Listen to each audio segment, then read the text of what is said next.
قرآن پاک میں بتایا گیا ہے کہ تقوی والے لوگ اللہ کے محبوب ہیں۔ ان کے لیے نہ خوف ہے اور نہ غم۔ ان کے لیے خدا آسانی پیدا کرتا ہے۔ ان کے لیے بہت بڑا اجر ہے۔ ان کے لیے زمین و آسمان کی برکتیں کھول دی جاتی ہیں۔ ان کو اللہ کی خصوصی مدد ملتی ہے۔ ان کے لیے اللہ گنجائش اور کشادگی پیدا کرتا ہے۔ ان کے معاملات میں آسانی پیدا کی جاتی ہے، وہ کامیاب ہوتے ہیں۔ انجام کار صرف ان لوگوں کے لیے ہے۔ تقوی اہل ایمان کے لیے آخرت کی نجات کا ذریعہ ہے۔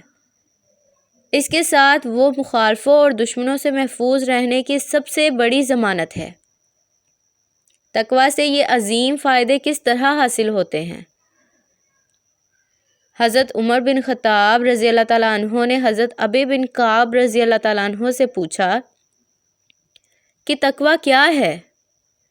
انہوں نے کہا کہ کیا آپ کبھی ایسے راستے پر چلے جہاں کانٹے ہوں؟ انہوں نے کہا کہ ہاں۔ انہوں نے پوچھا کہ پھر آپ نے کیا کیا؟ انہوں نے کہا میں نے دامن سمیٹ لیے اور خوب بچ بچ کر چلا۔ انہوں نے کہا کہ بس یہی تقوی ہے۔ تقوی یہ ہے کہ تم چھوٹے اور بڑے گناہوں کو چھوڑ دو اور کانٹے دار زمین پر چلنے والے جس طرح بچ بچ کر چلتے ہیں اسی طرح تم بھی کرو۔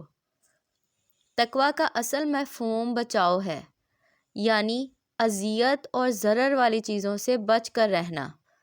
نجات اور کامیابی کو تقوی کے عمل سے وابستہ کر کے اللہ تعالیٰ نے زندگی کا اہم ترین راز بتایا ہے۔ اس سے معلوم ہوتا ہے کہ کامیابی کو حاصل کرنے کی سب سے ضروری شرط ناکامی کے اسباب سے بچنا ہے۔ اس دنیا میں فائدہ اپنے آپ آ رہا ہے۔ شرط یہ ہے کہ آدمی ان نقصان والی چیزوں سے اپنے آپ کو بچائے جو آتے ہوئے فائدے کو اس کی طرف آنے سے مانع بن جائیں۔ گویا فائدہ اور کامیابی کا معاملہ عین وہی ہے جو سورج کا معاملہ ہے۔ سورج کی روشنی اپنے آپ ہر آدمی کی طرف بے پناہ مقدار میں آ رہی ہے۔